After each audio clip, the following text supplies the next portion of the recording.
And I'm not sure anyone really expected this in terms of Liverpool, Jamie, given how impressive they were last season, winning the Premier League in Arne Slot's first season in charge. Then that huge investment in the summer. But has that almost created more confusion than it's solved problems? Yeah, I think every Liverpool supporter's been sort of having sleepless nights trying to work out what Liverpool should be doing, the system they play, what players they use, the players they brought to the club. And I'm sure the manager's feeling exactly the same. But I've mentioned the last couple of weeks, Liverpool's summer transfer business didn't feel Liverpool-like.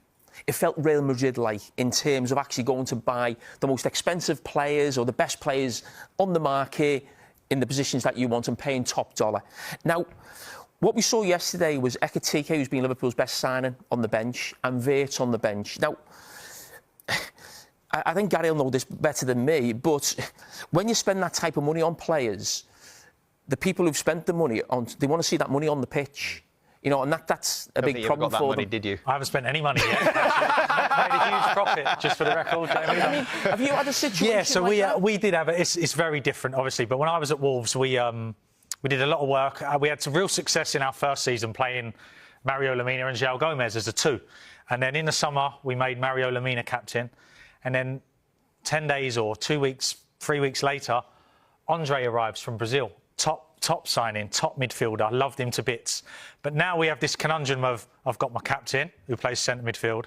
I've got João Gomez, who's been excellent. And I've got Andre. So do I change the system? So we tried changing the system. Didn't really work. Can I leave my captain out to get Andre in? Difficult one. Do I leave João out, who's been excellent for me since I've got here? So Arne Slot will be thinking about this, I'm guessing, a lot. Yeah. You know, he'll go training, he'll think about training, and he'll come in and he'll sit in his office and he'll look at his whiteboard and he'll just be thinking, how do I move these bits around to get these in and win football matches? And Wirtz in the same side.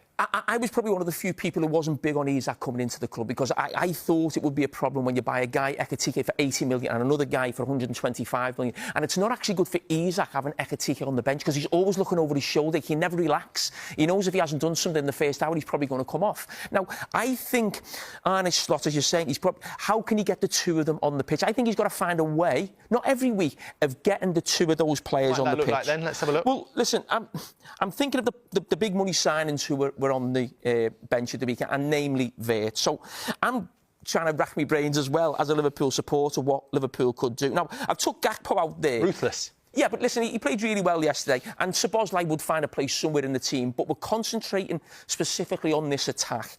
So Isak and Ekitike, at some stage, he's got to try and make that